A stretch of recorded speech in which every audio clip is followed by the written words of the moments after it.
As you probably know, if you watch my previous video, I'm trying to build a turbo pump for water rockets.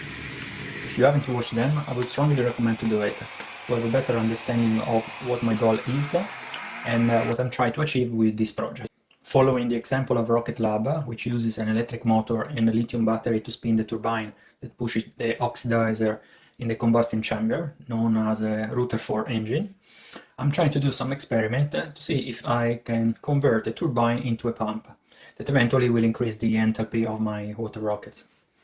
In theory, you can convert a pump into a turbine, PATS, spinning it in reverse, adding a torque on the shaft using, for example, an electric motor. The problem is I'm using a turbine instead, because the design was very compact. Regarding the difference between pumps and turbines, again, please watch my previous video. In my previous videos, I've also shown you that the pump should rotate in the direction of the curve of the vanes. I've tried to follow this theory and guess what? It didn't work. Reversing the direction though, I've been able to empty a soda bottle with 300 ml of water in less than 7 seconds. Please keep in mind that at atmospheric pressure it takes 3 seconds to extract 300 milliliters of water.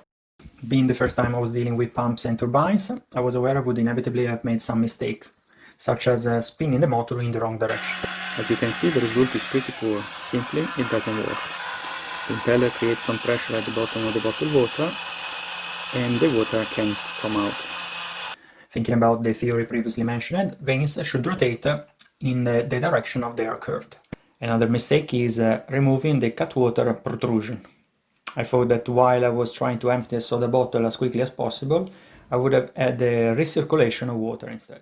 I bought a new turbine, modifying it, again slotting another 2208 brushless motor into it, powering using a 3S LiPo battery through a single ESC 15A.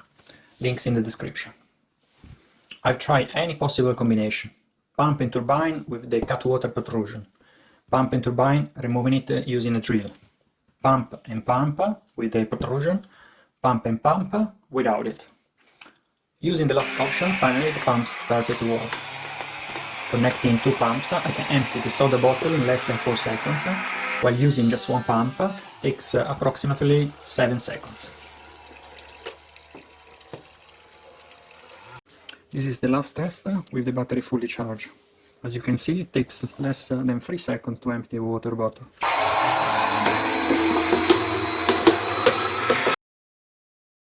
Regarding the weight of the pumps and the electronics, it's around 280 grams, and I don't have too much concern about it because I previously launched the rocket drone, which was heavier, was around 500 grams. If you are interested in this subject, please subscribe to my channel. Thank you.